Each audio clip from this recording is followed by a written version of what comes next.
Welcome to Deface the Nation. Today our special guest is Mikeaumack. He is studying the effects of the loss and the protection of our natural resources. Welcome, Michael. Thank you for having me. What can you tell us about the environment that we already don't know? Start today, with what is happening with the effects of clear cutting and the damages causing on the environment. Every time a forest is clear cut, the foundation is being removed. And let's put it this way, put it in a term, if you were to go climb the top of a mountain and clear cut it, you're literally removing the foundation of that hill, and all you're leaving is a mound of dirt. So therefore, when it rains, it can cause a mudslide. It can come down and displace homes, towns, people. It can unfortunately take lives. The ecosystem has changed. Animals that depend on trees are displaced. The local flora may also fail to adapt. Anytime you remove a large number of trees, it's going to have some kind of effect on the carbon sink. What is carbon sink? Well, it's a fancy term that just means that trees protect and filter the air we breathe. Now, you covered pretty much the land. You know about the air.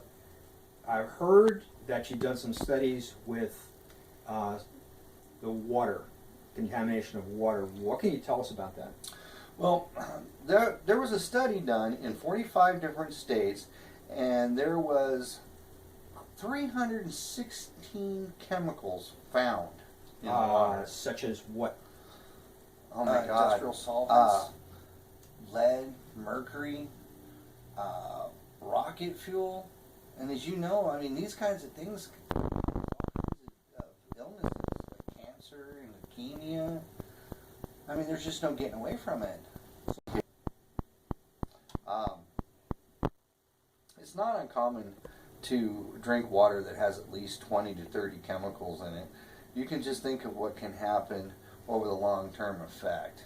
I don't know about the rest of the world, but I don't want this toxic waste in my body. So what's being done about this right now? Well, after 40 years, Congress is moving to overhaul a 40-year-old law that regulates toxic chemicals in our drinking water and into the atmosphere. This week alone, the House had passed a bill by margin that the Senate is expected to follow.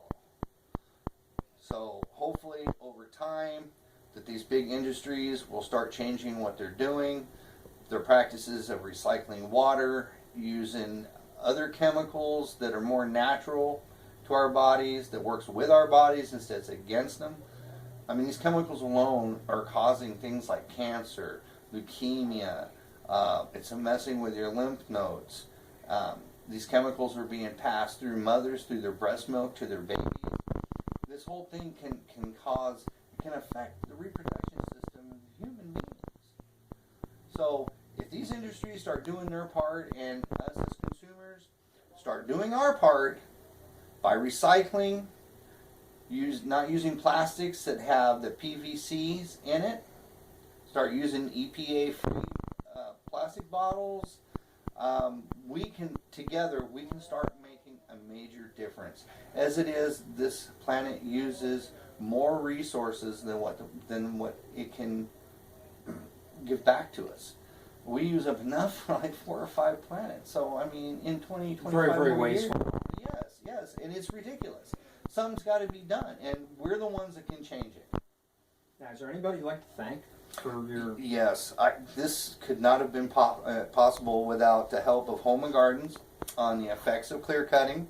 We got Mark Hyman, MD, which is did an article on toxic waste in our body, and Scientific America for the contaminated water, and Senator Edward Markley to help get us this information today. Yeah. Thank you very much for being here. Thank you for having me. And next week, we have a special guest. We have the author of The Bees, Eileen Paul. See you next week.